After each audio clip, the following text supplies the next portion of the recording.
Welcome, everyone. I'm sitting here with Tim Cooper, New Res Home Loans. How you doing, Tim? Great. Yourself? Good. So we're here to talk about rates. You know, I'm on the real estate side, you're on the lending side, and rates are right in the middle here. So one of the key things that happened is the Fed, they just lowered the rates 0.5%, which was big. That's one of the bigger rate drops we've seen in a long time, right? Correct. So we all expected mortgage rates to go down. They didn't do that. They actually went up. We're up 0.6% in the last 3 weeks or so since October 1st. So how does this happen? The Fed lowers the rates, but then we see mortgage rates go up. I thought these were correlated. Talk to us a little bit about it. Well, actually, the rates did go down. It just was before the Feds made the cut, right? Oh. So the investors had baked it in, right? It was anticipated. Everyone knew the Fed were going to cut. It was just really a matter of whether it was going to be a quarter or 50 basis points. And so from the end of August through September 18th, the market did rally, and we saw probably about a 60 to 75 basis point improvement to mortgages. So subsequently, after the Feds had cut, the market had already shifted and made its move. And then so after the Feds have cut, there's been inflation data as well as job reports that have been very strong. Yeah. And so from there, the data represents that the rates, the market has moved and rates have actually inched up. Okay, I see. Yeah. So the Fed rate is correlated to mortgage rates, but it's not directly correlated one-to-one. Correct. Yes. Right. Okay. And so what indicators should buyers be looking for when they're looking at, okay, when's the right time to get in? Obviously, rates is a huge part of that monthly payment and that decision. What should they be looking for? I think number one is always just being ready, right? I think getting pre-qualified with the lender and obviously finding a realtor to work with, because as I mentioned earlier, from August, the end of August to the beginning, the third week of September, the market dipped. We had a significant run. The mortgage rates actually dipped almost to below 6%. So anyone who was in the game and ready to roll at that time saved significantly and took advantage of the decrease in rates. Yeah. Obviously, now we're a month later and rates are 75 basis points higher. Yeah. So if you're now trying to get in the game or try to react after the Feds made the cut, you probably missed the window. Yeah, you got to be ready for when the time's right to jump in. So a good piece of advice for buyers, be ready, be pre-qualified, be ready to go for when those rates go down. Okay, in addition to that, so we've seen the rates year over year, we're down 1.3% on the average mortgage rate, which is significant. Right. And in the same time, for that year, actually, we've seen home prices go up regionally 5 to 10%. Yeah. So, do you see a direct correlation? Rates going down, prices going up? Do you see that? Yeah, it's just supply and demand, right? I think Chico's unique. I've always talked about it's an anomaly because of the things that have happened in the past. There's the shortage of inventory currently.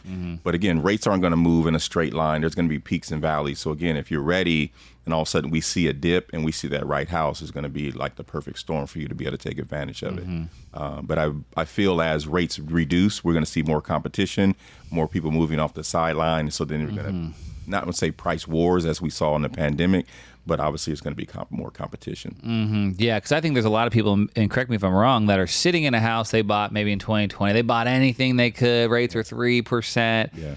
They're not super happy with it, but they're tied to that rate. Yeah. As the rates go down, it's going to free them up to say, okay, I got 3% here, but if it gets down to 5%, I'm so uncomfortable because this isn't the right house.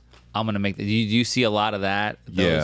100%. Those are considered what they call gridlock buyers now, people who are locked in with their rate and they're just in love with their rate and they don't want to move. Not that they, again, the household may need another bedroom or another bathroom, but they love their rate so much they're not going to move. But if rates get into the 4s and 5s, you'll see those people shift and more inventory open up. All right. So what advice do you have for buyers right now? Say your first-time home buyers, pre-qualified to $500,000, they're in the $400,000s. What advice you give them right now? Yeah, again, get ready, get pre-qualified and get with a realtor because, again, when that perfect house comes on the market and you can kind of do the dance of what is my payment, do we make an offer, what is it going to cost me to close?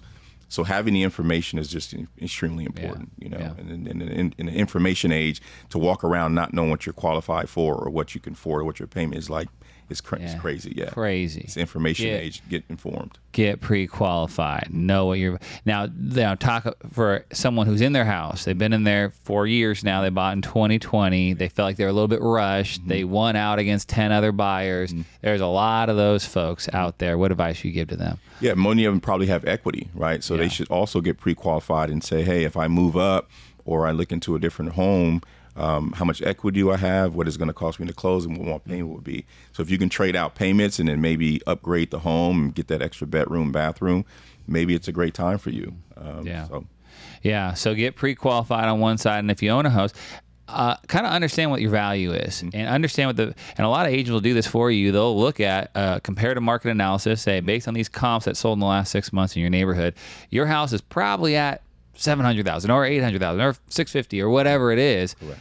It's probably going to be a little lower than they think. I mean, generally people think their houses are worth more than they are, almost, always. I feel like. Correct. Yeah. So get an accurate understanding of how much equity you do have, what the value is, and get pre-qualified and be ready if it's something that you want to do. Correct. Yeah, and you can take, hey, how much do I need to put down to get my payment to X, Y, and Z? And so, just again, being informed, and there's plenty of qualified people out there to help you make that happen. Yeah. So you're on the lending side. You can help people get pre-qualified, understand, hey, this is what the monthly payment is going to look like. I'm here on the real estate side, brokerage side, helping people understand, hey, this is what the fees are going to be. This is what, this is the equity that you're going to have, the proceeds out of that sale of your house. And we do that thing for free. Correct. 100%. And I think every lender does it, and every real estate agent does. And so reach out to your favorite lender. You can use us. But anyone can provide this for you. Yeah, I think timing is everything, right? Right place, right time. And I think when that house presents itself, and maybe we do get that dip in rates and all the stars line up, just you not being ready to take advantage of it is going to be on you. Yeah. That's it. Okay. It doesn't cost you anything, right? To be ready. That's right. Be ready. Yeah. All right. So, thanks, Tim. Right. Appreciate it. Appreciate